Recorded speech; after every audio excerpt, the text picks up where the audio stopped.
video, we were discussing about the applications of Gauss law, and in the last video we saw what will happen if we take two thin sheets. We calculated the electric field in three different regions. So today, instead of a thin sheet, let us take a thick one. So something like this.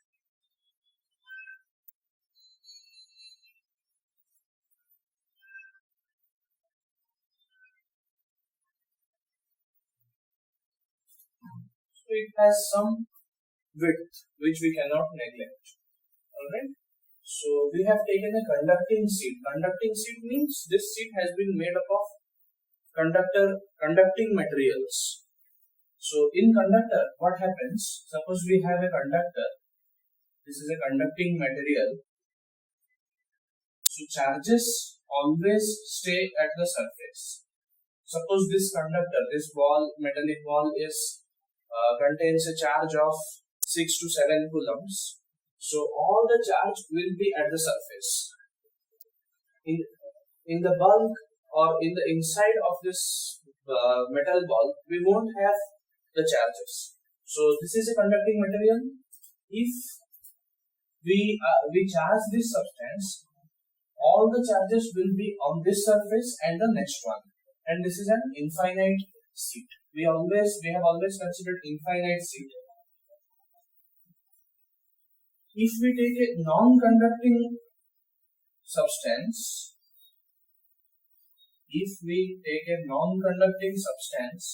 and charge it, the charge will be distributed all over the volume. Means charge might be here, it might be here, it might be over the surface, it might be present everywhere. But if it is a conducting material, then charges are always at the surface. Why? That you will read in the next chapter. We will be able to answer this question in the next chapter. So for time being, let's accept it. Now the charges present here are always in the surface. So let us consider our first step always is to consider a Gaussian surface. So let us consider a cylindrical Gaussian surface in such a way that one face is outside the sheet and the other one is somewhere in between. In the case of thin sheet, we considered a Gaussian surface something like this, which was intersecting the sheet at some point. But in this case, we want the sheet to contain one face of that surface. So it is something like this. Alright?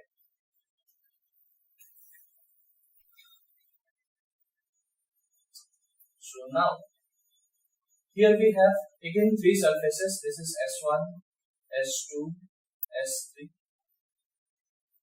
whose area vectors are S1 vector towards this direction, S2 vector towards left, and S3 vector radially outwards.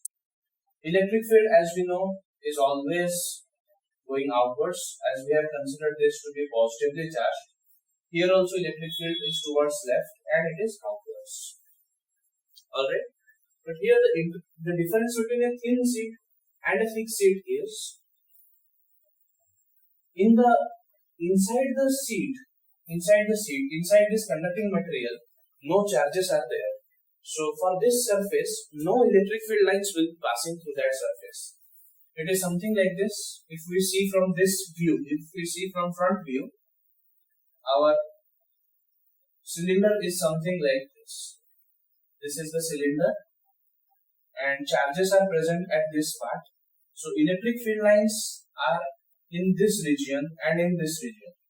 So for that we need to consider only two surfaces, the curved one and this surface, because no field lines are passing through this surface. Alright. So let us write the Gauss law. As per Gauss law, integration of E dot ds or E dot dA over the whole surface is equal to charge enclosed by epsilon naught. And since we have taken three surfaces, out of which two surfaces are interacting with the electric field, so we can separate them So S2 E dot dA plus S3 E dot dA. We should put a vector symbol here, is equal to charge enclosed by epsilon naught. Now, as I had drawn that cross-section diagram, so suppose we see from the front view, our one surface of the cylindrical surface is like this, and the other face of the cylindrical surface is something like this. So the charge that has been enclosed in this surface is the charge which is present in this much area. So how to find that? As we know, sigma equals to dq by dA. So dq will be sigma dA. We just have to calculate the charge present in this much area. So this becomes now integration of S2 E dA cos theta 1, where theta 1 is the angle between electric field and area vector of S2. So electric field is in towards right, S2 is also towards right, so angle between them is 0 degree.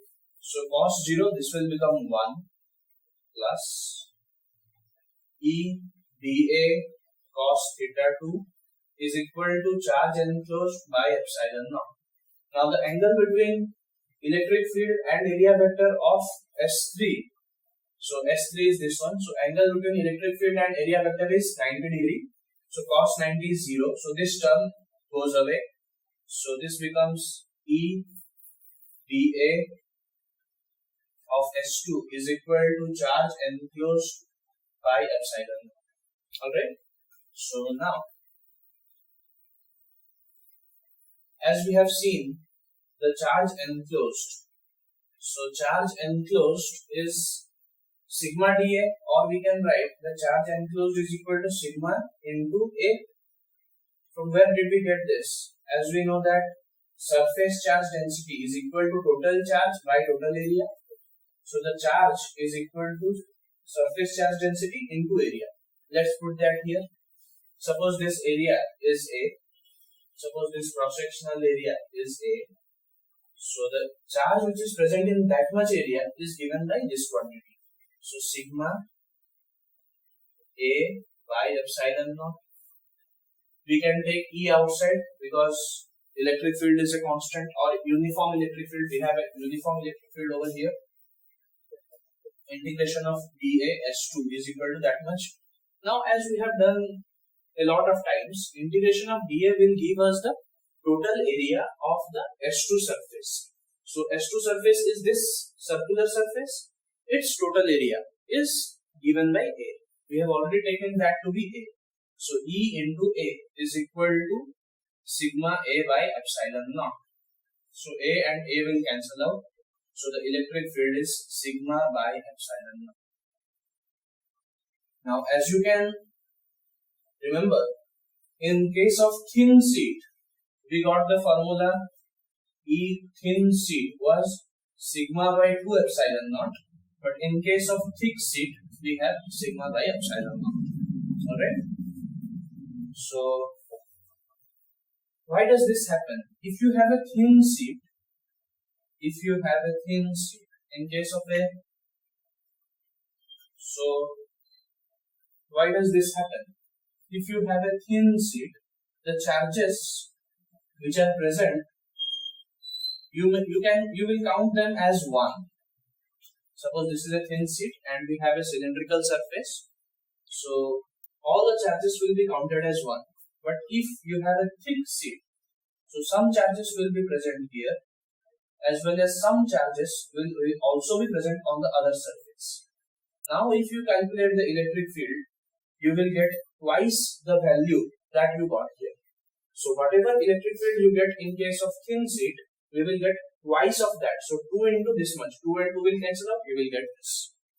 Alright, so E thick sheet is equal to twice of E thin sheet. Alright, so that's all for this topic. Thank you.